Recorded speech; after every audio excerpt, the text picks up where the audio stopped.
जय हिंद दोस्तों।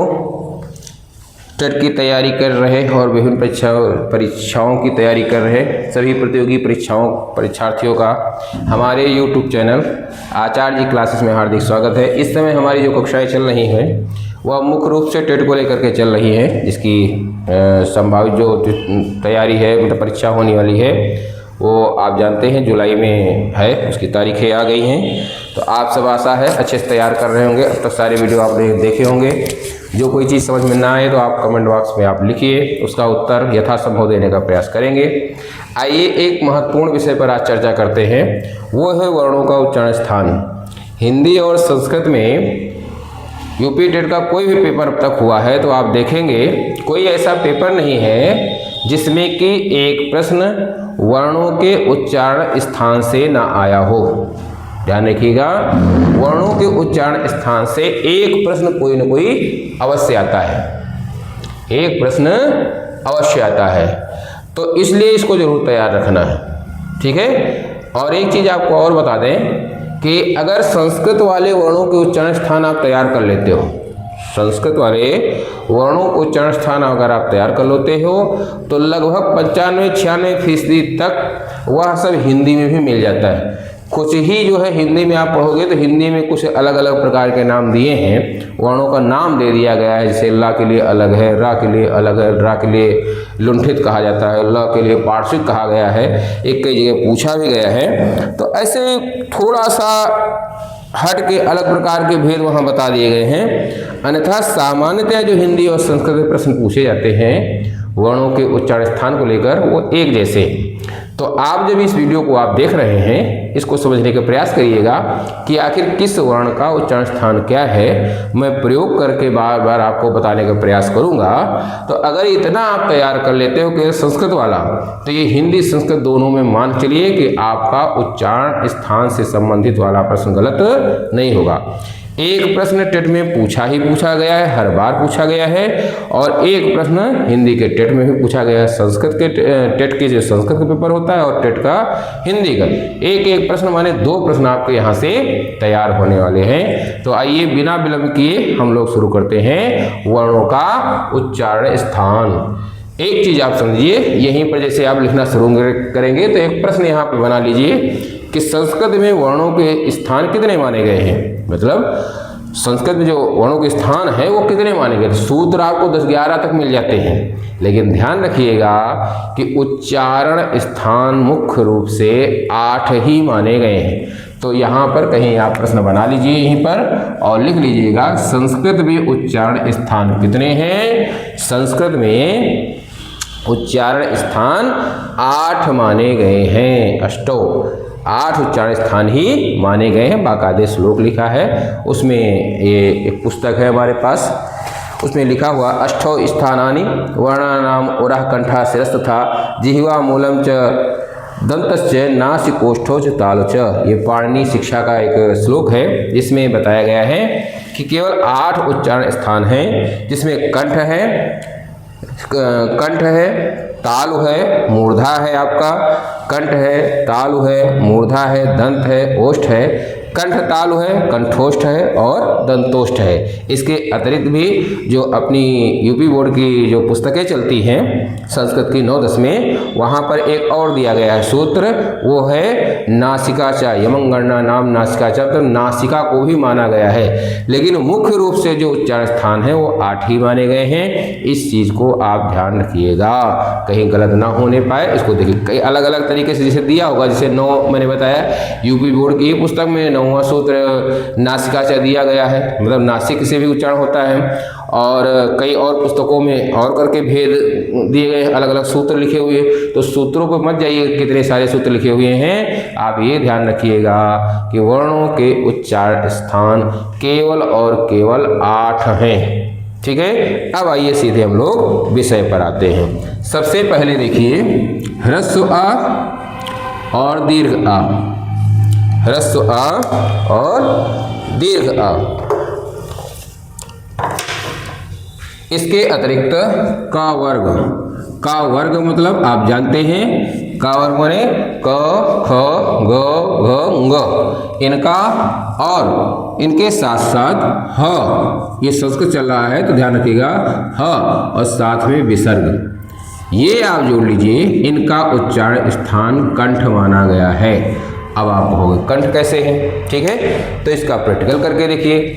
जिस समय हम क का उच्चारण करते हैं, ख का उच्चारण कर सकते हैं, ग का उच्चारण करते हैं, घ का उच्चारण करते हैं, ह का उच्चारण करते हैं, या विसर्ग का उच्चारण करते हैं, या छोटा अ बड़ा आ का उच्चारण करते हैं, उस समय जिह्वा नीचे की ओर मतलब दबी रहती है। जिह्वा का काम होता है पर उतनी सक्रिय नहीं रहती जितना कि कंठ से, जो कंठ है जहाँ से प्राणवायु बाहर आ रही है वहाँ से, ठीक है, यहाँ से पूरा प्रेशर बनता है और ये सारे व्यंजन यहाँ कंठ से बोले जाते हैं।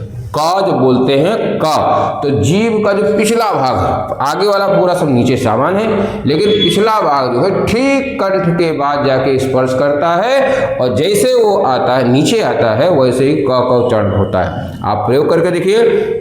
का बोलते हो, जीभ का ये पिछला वाला यहाँ वाला जो भाग होगा वो जाकर के ठीक जहाँ कंठ का ये भाग माना जाता है, जहाँ ये भाग है जीवा जुड़ी, उसी के ऊपर जीभ जाकर के जुड़ती है, कंठ को अवरुद्ध करती है और जैसे नीचे आती है वैसे ही क वर्ण का उच्चारण होता है।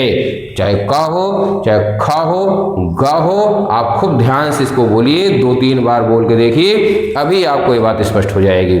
क, ख, ग, घ, जीभ जाके कंठ को अवरुद्ध करती है, रोकती है और जैसे नीचे आती है वैसे प्राणवायु बाहर आती है और इस वर्ण का उच्चारण होता है। ध्यान रखिएगा कि वर्णों के उच्चारण में या जो भी हम आप बोलते रहते हैं हर समय, उस उच्चारण में बोलने में सबसे अधिक, हालांकि हर अंग का पर महत्व होता है, लेकिन सबसे अधिक जो महत्व है वो जीभ का है, जिह्वा का है। तो इसलिए सारे वर्णों के उच्चारण में जीभ जहां जहां स्पर्श करती है मुख्य रूप से वही उन वर्णों के उच्चारण स्थान हैं। मतलब जैसे अभी पहला वाला आप देख रहे हो तो यहाँ आप देख रहे हो जीभ का पिछला भाग जाकर के कंठ पे स्पर्श कर रहा है, लगभग कंठ जहाँ से माना जाता है कि हाँ यहाँ से आता कंठ है, जो श्वास यहाँ से नली है उस जगह पे जाके अवरुद्ध करती है और जब नीचे आती है तभी उच्चारण होता है। ऐसा नहीं कि और कोई तरीका हो कि तालू में जो है चिपका लें जीभ को तब बोला जाएगा, या दांत पे चिपका लें, दांत पे स्पर्श करा लें तब क का उच्चारण हो जाएगा, ऐसा नहीं होता है। तो इस चीज को आप ध्यान दीजिए, अभ्यास करके, प्रैक्टिकल करके, प्रयोग करके आप देखेंगे तो पाएंगे कि छोटा अ बड़ा आ, ह्रस्व अ, दीर्घ अ और क वर्ग, इनका उच्चारण स्थान कंठ है।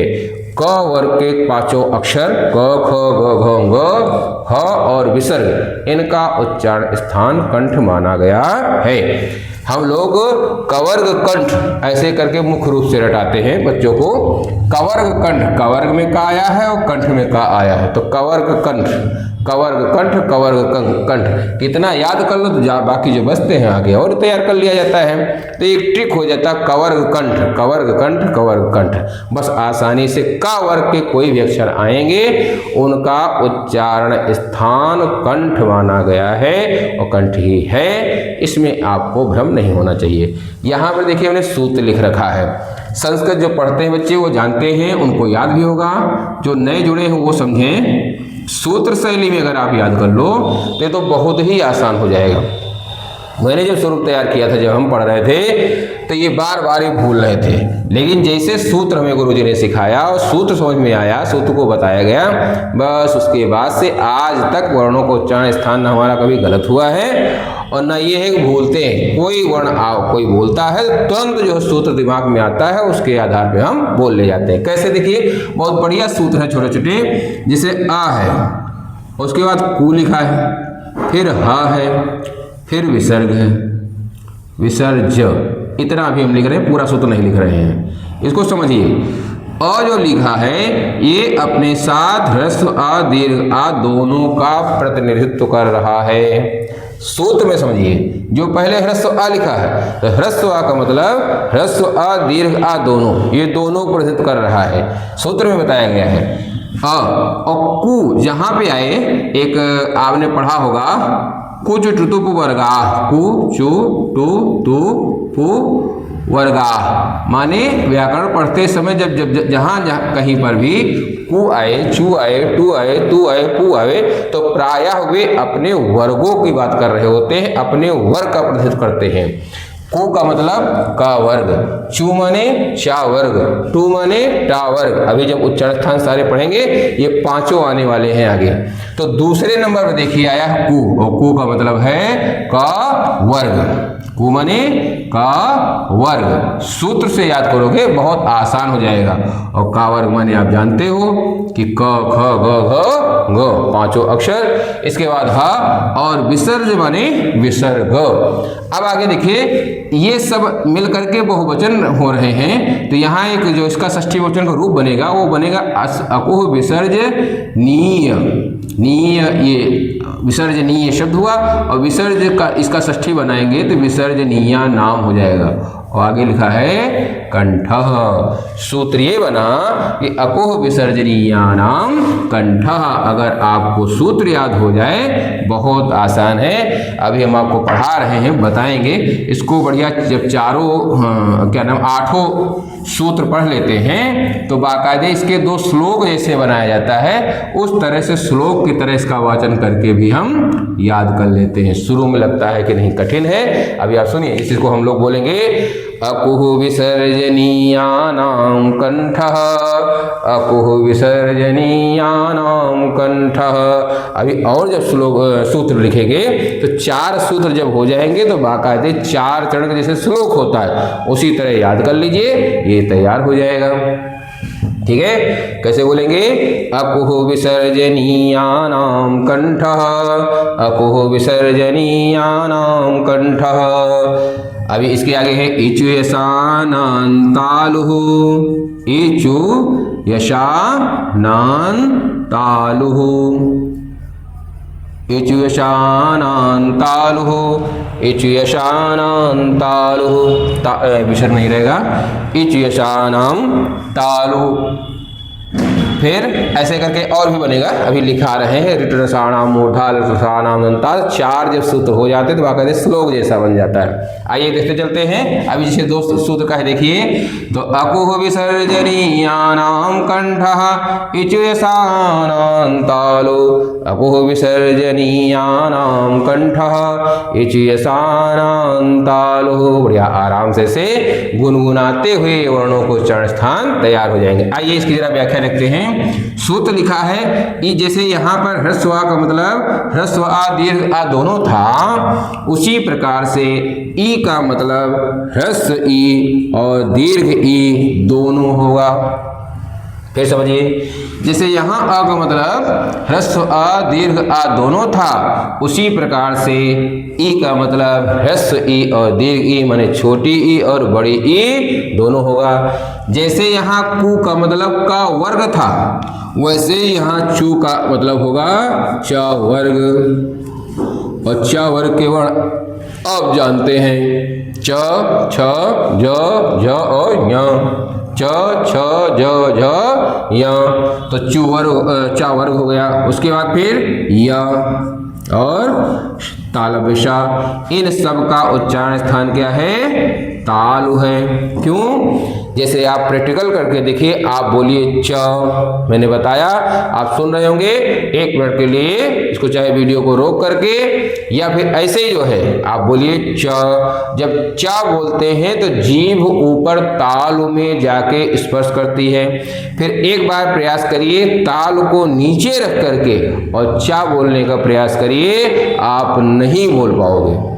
छा बोलिए, तालु स्पर्श न करे, ऊपर नीचे ही रहे, और छा बोलने का प्रयास करिए, छा आप नहीं बोल पाओगे, जा आप नहीं बोल पाओगे, झा नहीं बोल पाओगे, ज्ञान नहीं बोल पाओगे।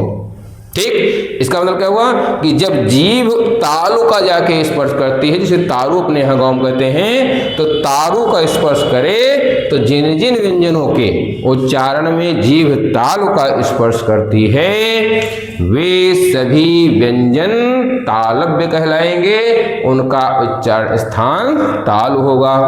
इसी प्रकार से जब ये श बोला जाता है श, तो हम आप थोड़ा जैसे सा बोल देते हैं, लेकिन इसको इसलिए आपने आपने पढ़ा होगा सीटी वाला सा कहते हैं, ऐसा कुछ बोला जाता है कि जीभ जाकर के तालु का स्पर्श करे, श ऐसे करके बोलेंगे श, तो ये भी इसके उच्चारण में भी जीभ बगल से जाकर के तालु का स्पर्श करती है।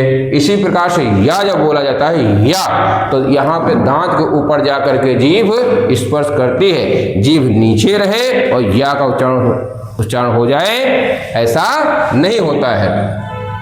ई जब बोलते हैं, ई देर तक आप ई बोलिए, देखिए यहाँ दांतों के बगल से जाकर के जीभ का स्पर्श कर रही है, इसका मतलब छोटी ई, बड़ी ई, च, छ, ज, झ, य और या और श, इनका उच्चारण स्थान है तालु। आपको स्पष्ट हो गया होगा। 2-3 बार आप वीडियो देखिएगा, मेरी बात को समझिएगा, वीडियो की गति चाहे धीमी करके आप देखिएगा, आराम से सुनिएगा, ये उच्चारण स्थान आपका जाना नहीं चाहिए। हिंदी और संस्कृत मिला करके 2 अंक यहाँ से फिक्स होने हैं इस वीडियो से।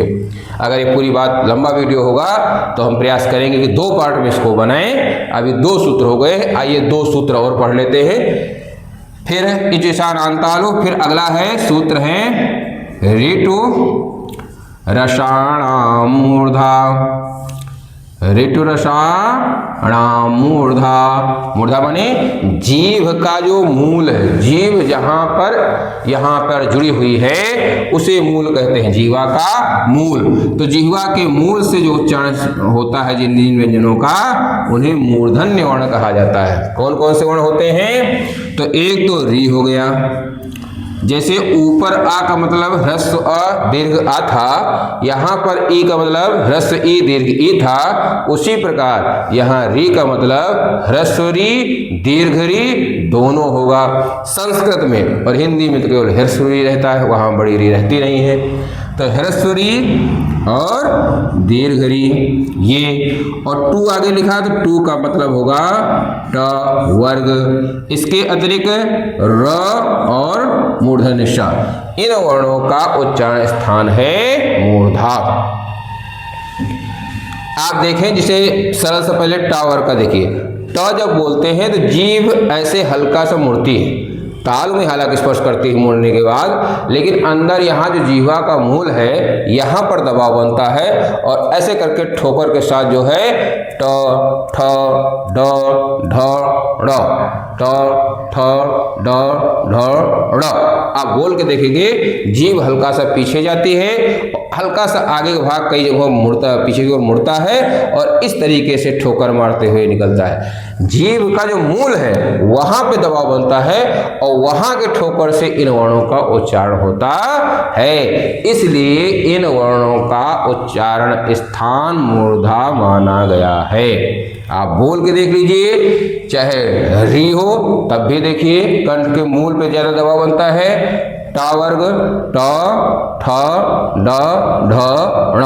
हम आप जल्दी जल्दी बोलते हैं, ध्यान नहीं देता है, पूरा ध्यान मुंह के अंदर जैसे आप ले जाइए कि हाँ जीभ क्या कार्य कर रही है। जैसे आप ये प्रयोग करके देखोगे, प्रैक्टिकल में आप उच्चारण करोगे, तुरंत ये वर्ण आपको तैयार होते चले जाएंगे।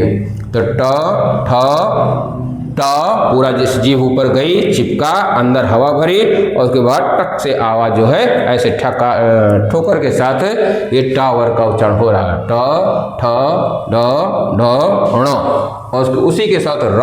और ये जो ताल मूर्धन्य श है, इसका उच्चारण भी जैसे हम आप में से ज्यादातर लोग जो है गलत करते, सा सा सा बोल देते हैं, लेकिन इसके उच्चारण के लिए भी जीभ को थोड़ा सा अंदर ले जाइए, हवा भरिए, उसके बाद इसका उच्चारण करिए, श ऐसे करके उच्चारण करिए। जो वेद मंत्रों को उच्चारण करते हैं वो इसका सबसे बढ़िया उच्चारण करते हैं। हम आप इतना प्रैक्टिकल में इसका उच्चारण करते नहीं, इसलिए नहीं बन पाता है। तो ऐसे सा सा सा कह देते हैं, या कहते हैं षटकोण सा, कोई पिछचरवागत सा, तो कोई मूर्धन्य सा, ऐसे बोल देता है, और वही हम आप लिख देते हैं। उच्चारण सब लोग एक जैसा कर देते हैं, लेकिन ऐसा नहीं है। ध्यान रखें, इसको बार बार मूर्धन्य सा बोलिए, मूर्धा से उच्चारित होता है, इसलिए इसे मूर्धन्य सा आप बोलिए, बस ये याद हो जाएगा। इस सा को तालब शा बोलिए, धीरे धीरे पता होगा। ताल से उच्चारण होने के कारण तालव्य, मूर्धा से उच्चारण होने के कारण मूर्धन्य। तो तालव्य शा और मूर्धन्य शा, ऐसे इनका उच्चारण हो जाएगा। आइए एक सूत्र और देखते हैं। फिर आगे बढ़ा जाएगा। तो अगला है सूत्र, देखिए ल तु लसा नाम लतुलसा नाम दंताः, लतु लसा नाम दंताः, ये लिखा हुआ है। यहाँ पर जो ल है ये वास्तव में जो मासिक सूत्र पढ़े हैं तो आप जानते हैं, जो संस्कृत का 5वां मूल स्वर है वो है, इसको व्यंजन न मानिएगा पहले तो। और तू लिखा है, तू का मतलब ता वर्ग। और एक और चीज समझिए, देखो यहाँ एक केवल ह्रस्व लिखी गई, इसका दीर्घ रूप नहीं होता, बड़ा रूप नहीं होता। ये आपसे पूछ सकते हैं संस्कृत वाले में, संस्कृत के पेपर में बहुत आसानी से पूछ सकते हैं कि 4 स्वर दे देंगे और कहेंगे किसका दीर्घ रूप नहीं होता है, तो री भी दे देंगे, री भी दे देंगे। तो री का तो बड़ा रूप होता है लेकिन री का दीर्घ रूप नहीं होता है। इस प्रश्न को आप तैयार रखोगे, ठीक है। तो आइए बढ़ते हैं। तो तू का मतलब ता वर्ग, और ता वर्ग माने आप जानते हैं त थ द ध न। जब आप इन व्यंजनों का उच्चारण करते हैं, मतलब ता वर्ग का उच्चारण करते हैं, तो क्या पाते हैं कि जीभ यहाँ दांत के अगले भाग को, जीभ का अगला भाग आके स्पर्श करती है। फिर से बोल के अब प्रैक्टिकल करिए जरा। ता था दा धा, हर बार जीभ का अगला भाग दांत को स्पर्श कर रहा है। तो जब जीभ ने दांत का स्पर्श किया, जीवा का स्पर्श दांत से हो रहा है, तो जिन जिन व्यंजनों के उच्चारण में जीभ दांत का स्पर्श करेगी वे सारे व्यंजन दंत कहलाएंगे और उनका उच्चारण स्थान दंत होगा। तो कौन कौन से तावर हो गए, इसके साथ जो ल है ये, और ये दंत सा कहा ही जाता है, दंत सा कहा ही जाता है, ठीक है। तो ये हो गए आपके 4 मैंने अभी बताए, कोई 8 हैं, उनमें से 4 हो गए, ठीक है। एक बार फिर से देख लेते हैं, 4 देख लेते हैं, फिर अगले वीडियो में आपको और बताएंगे। इतना तैयार करिए ताकि बहुत ना होने पाए, और प्रयास करिए कि चारों सूत्र जो है तैयार कर लीजिए। अब देखो 4 सूत्र हो गए हैं, तो इन चारों को क्या है कि हम एक श्लोक की तरीके से बोलते हैं। आप सभी श्लोक की तरह इनका उच्चारण करिए। कैसे? अकुः विसर्जनीयानां कंठः इचुयसानां तालुः ऋटुरसाणां मूर्धा लर्तुलसानां दन्ताः। अकुः विसर्जनीयानां कंठः इचुयसानां तालुः ऋटुरसाणां मूर्धा लर्तुलसानां दन्ताः। ऐसे श्लोक के तरीके से चारों सूत्रों को तैयार कर डालिए। बार बार इसको सुनिए या नोट कर लीजिए कहीं नोट्स पर, गुनगुनाते रहिए, तो ये सारे उच्चारण स्थान आपको तैयार हो जाएंगे। वीडियो बहुत बड़ा ना हो इसलिए हम इसको यही विराम देते हैं। अगले वीडियो में आपको शेष जो 4 उच्चारण स्थान हैं उसके विषय में विस्तार से बताएंगे। तो फिर एक बार ध्यान लीजिए, उच्चारण स्थान 8 ही हैं। संस्कृत में उच्चारण स्थान पूछा जा सकता है आपसे, तो उच्चारण स्थानों की संख्या कितनी है, तो वो 8 हैं। कौन कौन से हैं, अभी आपने 4 लिखे हैं, अगले वीडियो में 4 हम लोग और पढ़ेंगे। ये सारे वर्ण कंठ से उच्चारित हैं, ये सारे ताल से हैं, ये मूर्धा से हैं और ये दंत से हैं। आइए एक बार फिर से श्लोक पढ़ लेते हैं, विराम दें। अकुः विसर्जनीयानां कंठः इचुयसानां तालुः ऋटुरसाणां मूर्धा लर्तुलसानां दन्ताः। इस वीडियो में आप इस सबको याद कर लीजिए, अगले वीडियो में अगले 4 बताएंगे। तब तक लिए आप सभी का धन्यवाद। आप इस चैनल को सब्सक्राइब किए हों तो अच्छी बात है, नहीं किए हैं तो सब्सक्राइब करिए, अपने मित्र बांधवों तक भेजिए, लाइक करिए, कमेंट करिए। अगले वीडियो में फिर मिलते हैं, तब तक के लिए धन्यवाद। जय हिंद।